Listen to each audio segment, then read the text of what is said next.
इस वीडियो में जानने की कोशिश करेंगे दोस्तों कि बिटकॉइन असली में है भी क्या, और मोर इंपॉर्टेंटली क्या आपको बिटकॉइन में इन्वेस्ट करना चाहिए या नहीं।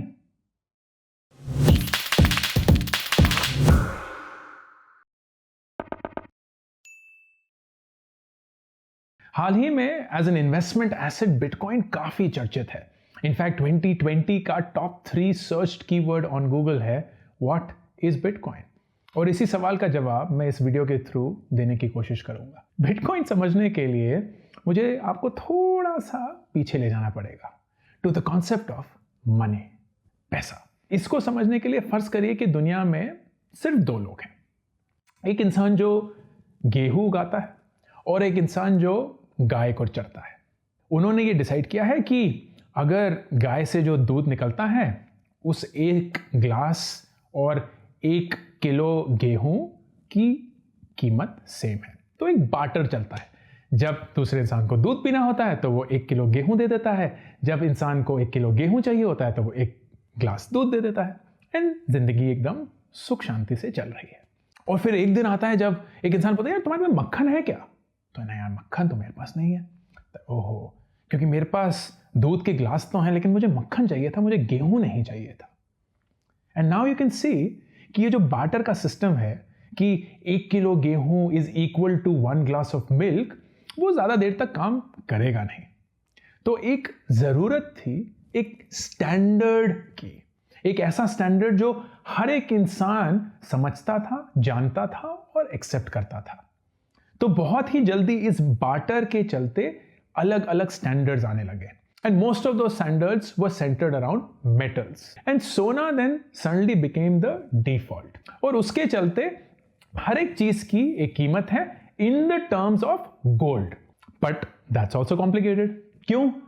सोना कैरी करना फिजिकली मुश्किल है, सोने को छोटे छोटे हिस्सों में तोड़ना और भी मुश्किल है। अब नेचुरली 1 गिलास दूध 1 तोला सोना तो नहीं होगा, बहुत ही छोटा सा एलिमेंट होगा सोने का, so it became complicated. And then came the third revolution which is barter नहीं, सोना नहीं, लेकिन अगर आप सरकार के पास जाएंगे और सरकार को बोलेंगे मेरे पास सरकार 1 किलो का सोना है और ये 1 किलो सोना आप अपनी तिजोरी में रख लीजिए, इसके बदले आप मुझे कुछ ऐसा दीजिए जिससे लोगों को पता चले कि आपके पास मैंने 1 किलो सोना रखा हुआ है। सरकार ने बोला बहुत बढ़िया, इसके बदले हम आपको देंगे एक रिसीट। अब दुनिया में जितना सोना था उतनी रिसीट्स थी। तो बहुत टाइम तक एक ऐसी दुनिया थी जहां हर एक सरकार के पास, हर एक देश की सरकार के पास जितना सोना था उतनी उसकी करेंसी थी, उतनी उन्होंने रिसीट्स बांटी हुई थी। लेकिन किसी पॉइंट पे सरकार को ये लगा इकोनॉमी को ग्रो करने के लिए, इकोनॉमी को हेल्प करने के लिए अगर हमें ज्यादा पैसे की जरूरत हो तो हमें फिर ज्यादा सोना कहीं से मंगाना पड़ता है। सो हमें एक ऐसा पॉइंट चाहिए, एक ऐसा सिस्टम चाहिए जिससे हम सोने की इस स्टैंडर्ड से निकल पाए। And that's when the world was freed of the gold standard exchange.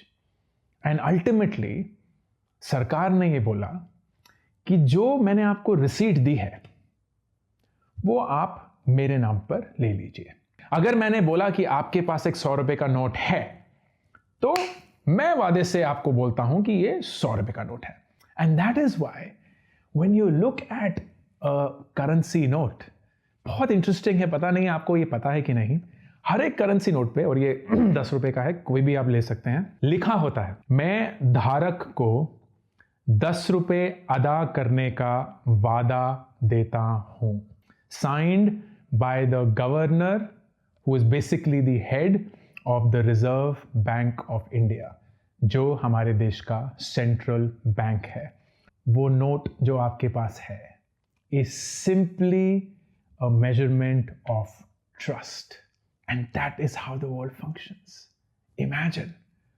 Imagine the beauty of this. In fact, I would argue कि पैसा is perhaps the biggest product in the world which is driven purely by trust.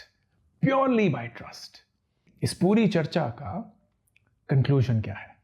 There are certain challenges that are very visible in how this thing works. सबसे पहला, it is centralized and that means आप control में नहीं है. आपका bank उस पैसे के साथ क्या करता है ये आपके कंट्रोल में नहीं है. All that you know is कि मेरे पास पैसा है, लेकिन उस पैसे को कैसे इस्तेमाल किया जा रहा है आपके पास वो कंट्रोल नहीं है, क्योंकि वो आपके बैंक का राइट है, आपका नहीं. एंड सेकंड, अगर किसी भी पॉइंट पे बैंक या सरकार चाहे तो इस वैल्यू, इस पैसे को रद्द कर सकती है. डिमोनेटाइजेशन में क्या हुआ था? सरकार ने ये बोला कि जो 500 और 1000 रुपए के नोट हैं उनको मैं रद्द करता हूं. And you don't have control over that. सरकार कभी भी इस वैल्यू को ले जा सकती है और इसकी पूरी लेजर डिटेल्स, अकाउंटिंग सिस्टम, सब कुछ बैंक मेंटेन करता है, which gives them unnecessary and very high power over your money. And that's why the bank defaults, जो रिसेंट केसेस हुए हैं हिंदुस्तान में जहां बैंक्स ने गंदे लोन उन लोगों को दिए जो लोन चुका नहीं सकते थे, and that's why public lost a lot of money, वो सारे cases, and we can't do much about it.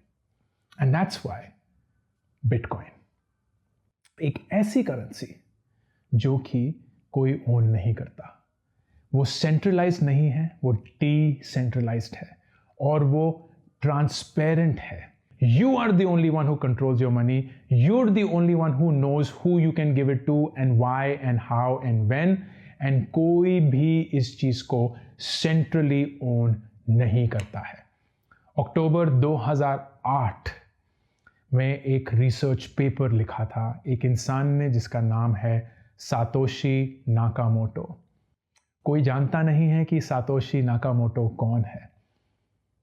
किसी को पता नहीं कि वो कहाँ रहता है भी एक इंसान, क्या कोई फर्जी नाम यूज करके किसी ने पेपर लिखा है. बट उन्होंने पहली बार बिटकॉइन को एक्सप्लेन किया.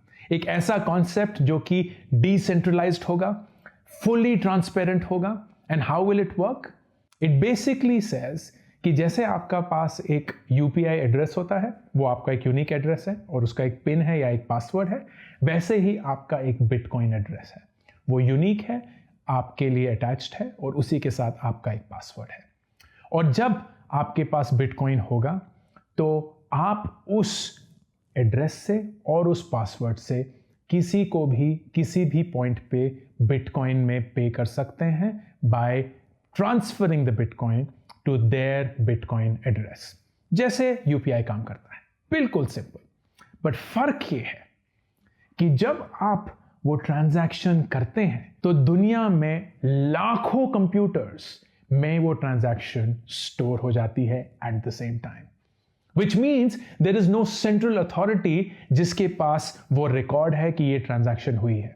लाखों करोड़ों कंप्यूटर हैं इस दुनिया में which are recording that transaction in real time. किसने इस ट्रांजैक्शन को किया है? Which is you.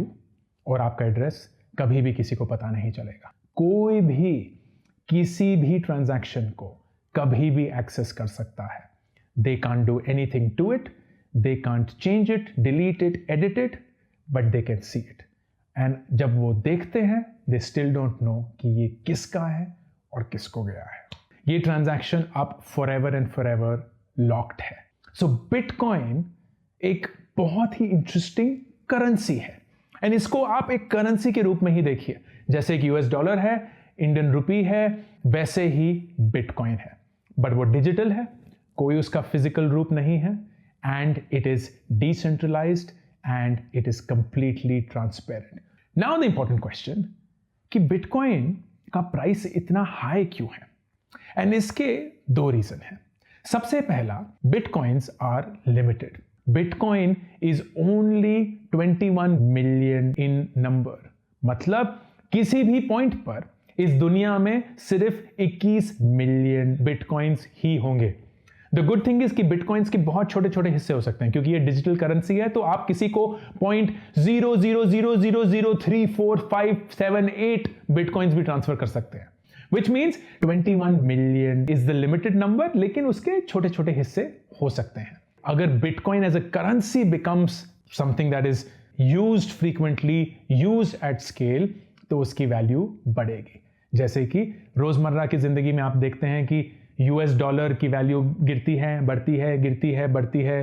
किसी पॉइंट पे वो 50 रुपए का था, अब 75 के करीब हो चुका है। The same way Bitcoin also keeps changing, but because one, it is limited and it will never go beyond that number.